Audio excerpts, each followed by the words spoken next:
He returns to Fu Sha to relive the day a legend bled. And in this recap, that sacrifice fuels his next voyage. If Luffy breaks that promise, his dream dies before the Grand Line. Wait till you see Shanks sacrifice everything for young Luffy. That sea beast bites, and Shanks still smiles through blood. Then the Straw Hat promise hits harder than any storm. Inside this modest vessel sits a young man with a wide, unyielding grin, his straw hat tilted back on his head, his body marked by the strange elastic properties granted by a mysterious fruit he consumed years ago. This is Monkey D. Luffy, a pirate who has set out alone, determined to assemble a crew and sail to the ends of the seas in pursuit of a dream so grand it defies all reason. His small boat, barely more than a dinghy with a single sail, cuts through the water with stubborn persistence, a solitary speck adrift in a realm ruled by the unpredictable fury of the tides. As Luffy gazes out at the horizon, his thoughts fixed on the adventures that lie ahead, a sudden commotion erupts nearby. A massive golden bird, its wings spanning nearly the width of a ship's deck, dives with ferocious speed toward a small merchant vessel, its razor-sharp talons outstretched. On that vessel, a young woman with fiery orange hair stands frozen in shock as the bird snatches her up in an instant, lifting her kicking and struggling into the sky. Without a moment's hesitation, Luffy leaps to his feet, his arm extending impossibly far across the water like a living rope, his rubbery fingers clamping tightly around the woman's wrist. With a powerful pull, he yanks her from the bird's grip, sending her tumbling through the air to land in a heap beside him on his tiny boat. The woman, scrambling to her feet with a mix of fury and disbelief, rounds on her rescuer, her eyes blazing as she accuses him of kidnapping her. Her name is Nami, a sharp-witted young woman with a thief's cunning and a navigator's instinctive grasp of the winds and currents, and she wastes no time making it clear that she wants nothing to do with the grinning stranger who has just disrupted her plans. Before Luffy can respond, however, the massive bird returns, swooping down to seize another figure from the merchant ship, a plump, timid young man who cries out in helpless terror as he is carried away. Luffy, undeterred by Nami's protests, launches himself into the air, winding his arm back like a coiled spring before unleashing a thunderous punch that connects squarely with the bird's enormous head. The impact sends feathers exploding outward and drives the creature crashing into the waves, where it thrashes in stunned defeat. From the wreckage emerges the boy who had been snatched, a trembling figure named Kobe, who wipes seawater from his eyes and stammers his gratitude. Kobe reveals a desperate truth. For the past 2 years, he has been a prisoner aboard a pirate ship commanded by a brutal woman known as Alvida, a captain whose cruelty and vanity have kept him in a state of constant fear. Alvida rules her crew through unrelenting violence, wielding a massive iron mace that no one has ever survived striking, and she demands absolute devotion, forcing her underlings to proclaim her the most beautiful woman on the seas. Kobe, despite his meek demeanor, harbors a secret longing to join the Marines, the naval force sworn to eradicate piracy and uphold order across the world's waters. Trapped and powerless, he has endured years of abuse, but Luffy's fearless display ignites a spark of hope within him. Luffy, seizing on the boy's words with infectious enthusiasm, declares without hesitation that he will help Kobe escape Alvida's clutches once and for all. Nami, still bristling from her unexpected rescue and wary of getting entangled in anyone else's troubles, proposes a practical solution. They should commandeer one of Alvida's smaller boats, allowing them to slip away unnoticed. Though she makes it clear she has no intention of sticking around with Luffy for long, the prospect of a proper vessel outweighs her reluctance, and the three of them set their sights on the pirate ship looming on the horizon. The vessel is a grim, battered hulk, its decks alive with the clamor of a crew hardened by their captain's iron rule. Alvida's dominance is absolute, her presence a constant threat that silences any hint of dissent. Her crew members move with the hunched caution of men who know a single misstep could bring the full weight of her mace crashing down upon them. Luffy, Nami, and Kobe approach the ship under the guise of drifters seeking to join Alvida's ranks, slipping aboard amid the chaos of daily routines. Kobe, racked with anxiety at the thought of returning to the floating prison that has haunted his every day, leads them through the labyrinth of barrels and ropes, his voice barely above a whisper as he recounts the endless humiliations he has suffered. The air grows thick with tension as they navigate the ship's shadowed corridors, the distant thud of heavy footsteps reminding them of the ever-present danger. Nami's quick mind charts their path with precision, her eyes scanning for escape routes and opportunities, while Luffy follows with a casual stride, utterly unconcerned by the peril surrounding them. The stakes mount with every creaking plank beneath their feet, as the faint echoes of Alvida's commanding voice reverberate through the hull, a reminder that freedom lies on the far side of confronting a monster whose reputation has crushed the spirit of everyone she has ever ensnared. The trio moves deeper into the heart of the ship, where the line between captivity and liberation begins to blur, and the first true test of their resolve stands ready to unfold. The ship's deck hums with the restless energy of men bound by fear, every movement shadowed by the looming threat of their captain's wrath. Luffy, Nami, and Koby weave through the clutter of ropes, crates, and scurrying crew members, their makeshift disguise of ragged cloaks barely concealing the tension that crackles between them. Koby's hands tremble as he leads them toward a narrow corridor below deck, his voice a hushed stammer as he explains the brutal hierarchy that defines life aboard Alvida's vessel.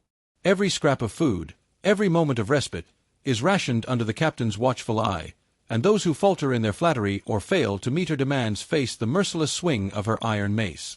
Nami's sharp gaze darts across the cluttered space, mapping exits and potential hiding spots with the practiced instinct of someone who has slipped out of tighter binds before, while Luffy ambles along with a carefree grin, as if strolling through a marketplace rather than infiltrating a den of cutthroats.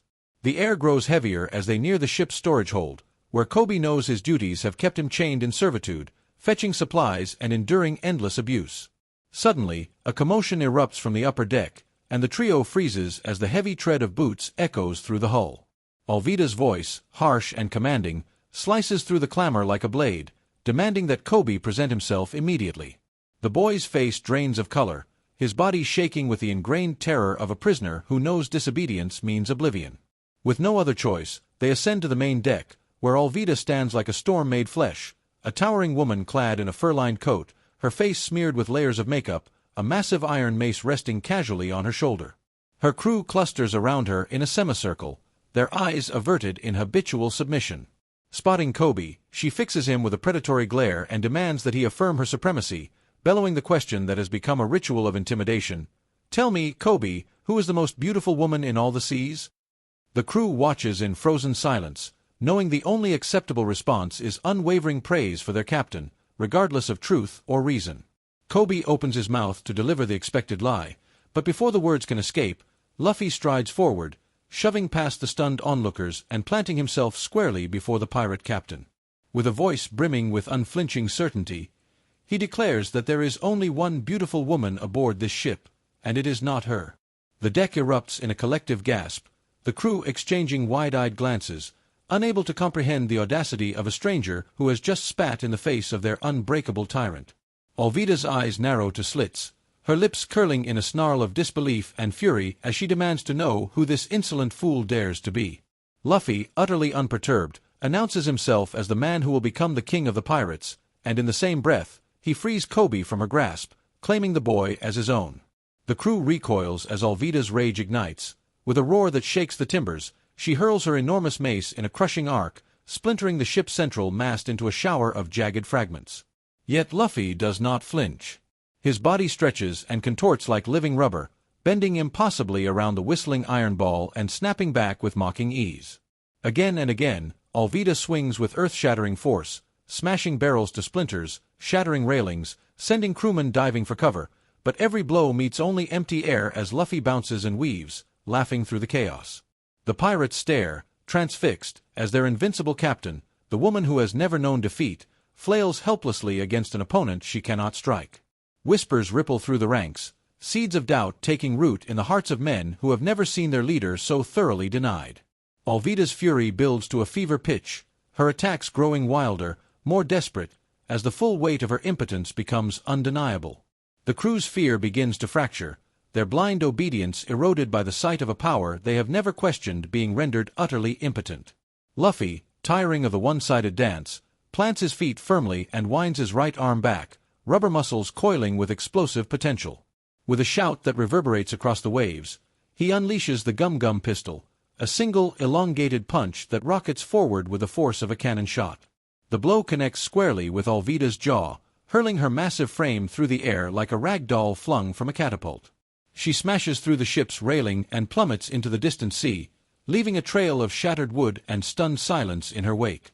The deck falls utterly still, the crew rooted in place, their eyes locked on the slight, straw-hatted figure who has just toppled their seemingly invincible captain with a single, impossible strike.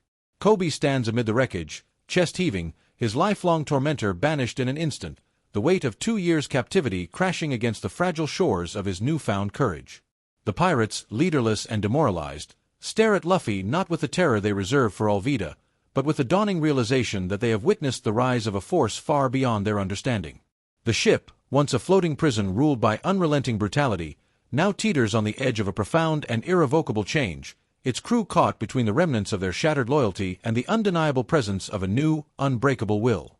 The deck of the pirate ship hangs in a breathless hush, the splintered remains of the mast and shattered railings scattered like the broken remnants of an era that has just been irrevocably shattered.